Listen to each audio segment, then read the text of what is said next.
오늘도 말씀과 기도로 이 자리에 오신 분들을 환영합니다.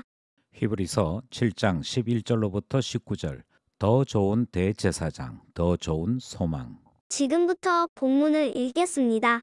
레위 계통의 제사 직분으로 말미암아 온전함을 얻을 수 있었으면 백성이 그 아래에서 율법을 받았으니 어찌하여 아론의 반차를 따르지 않고 멜기세덱의 반차를 따르는 다른 한 제사장을 세울 필요가 있느냐.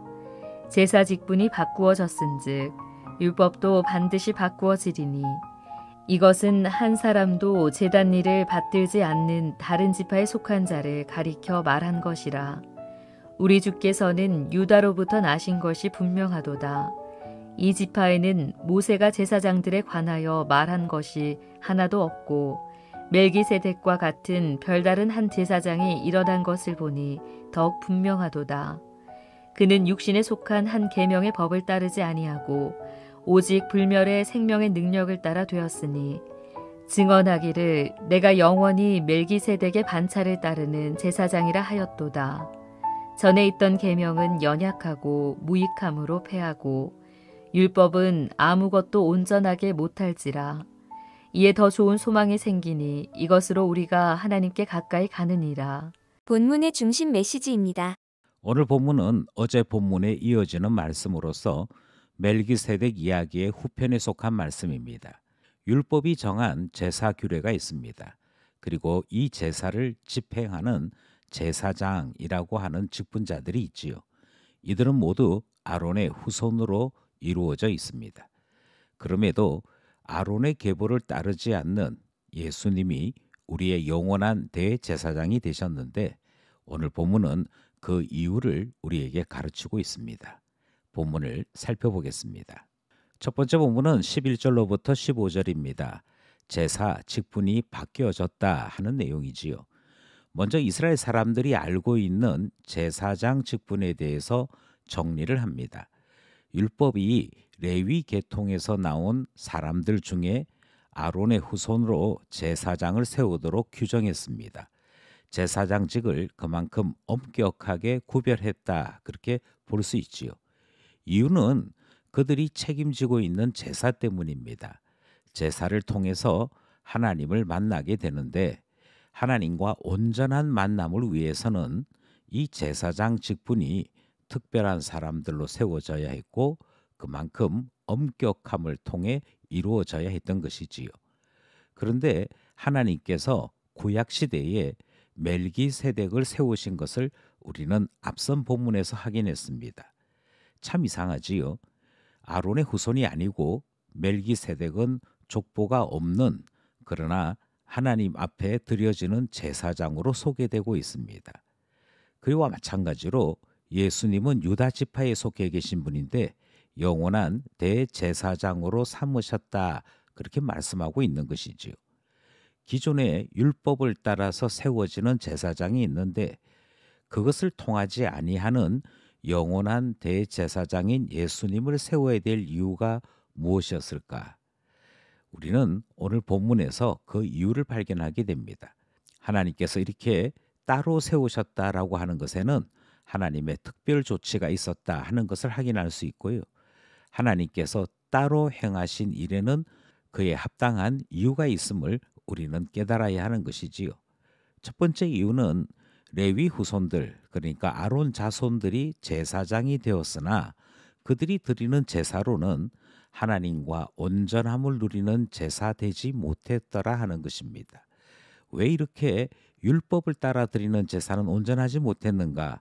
그것은 레위 계통의 제사 직분의 근본적인 한계 때문이었습니다. 제사장 자신에게도 한계가 있었고 그들이 드리는 제물도 한계가 있었습니다. 그러니 온전한 예배가 될 수 없었던 것이지요. 두 번째 이유는 하나님께서 더 좋은 제사 드리는 길을 우리에게 열어주셨습니다. 그것이 바로 예수님을 통해 드리는 제사였지요.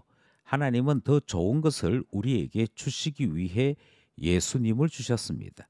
그리고 그 예수님은 자기 자신을 제물로 삼아 순종의 제사를 드렸는데 이 제사는 우리에게 온전함이 무엇인지를 가져다 주고 깨닫게 하는 것이며 누리도록 하는 제사 되어진 것입니다. 그러니 온전한 예배를 맛보게 된 것이지요. 하나님을 만나본 사람들은 이 차이를 분명하게 알고 있습니다. 다시는 한계가 분명한 율법으로 돌아가지 않는 것이지요. 우리에게 온전한 예배를 맛보았느냐? 다시금 질문하게 되는 첫 번째 문단 말씀이었습니다. 둘째 문단은 16절에서부터 19절입니다. 불멸의 생명의 능력을 따른 대제사장 예수님에 대한 말씀입니다. 둘째 문단에서 레위 후손들이 드리는 제사와 예수님께서 대제사장이 되어 드리는 영단번의 제사 사이에 어떤 차이가 있는가 하는 것을 우리에게 말씀하고 있습니다. 아론의 후손들은 혈통으로 제사장 되었지요. 그리고 율법을 따라 된 것이기에 인간이 지닌 연약함이 이미 그 속에 가득 차 있었고, 우리 또한 율법을 온전히 지키지 못하는 율법에 대한 한계가 분명했습니다. 그런데 예수님은 육체의 혈통을 기반으로 하는 법을 따라 제사장 되신 것이 아니고 불멸의 생명의 능력을 따라 대제사장이 되셨습니다. 이는 그가 드린 영단번의 제사만이 우리에게 영원한 생명을 주시는 제사다 하는 것을 말씀하는 동시에 그가 우리의 영원한 대제사장 되셨음을 가르치는 말씀이기도 합니다. 결국 하나님께서 레위 후손이 아닌 예수님을 주신 이유는 무익한 제사와 유익한 제사의 차이 때문입니다. 법을 따라 혈통으로 이루어진 제사와 불멸의 생명의 능력을 부어주시는 제사 사이의 차이 때문이었던 것이지요.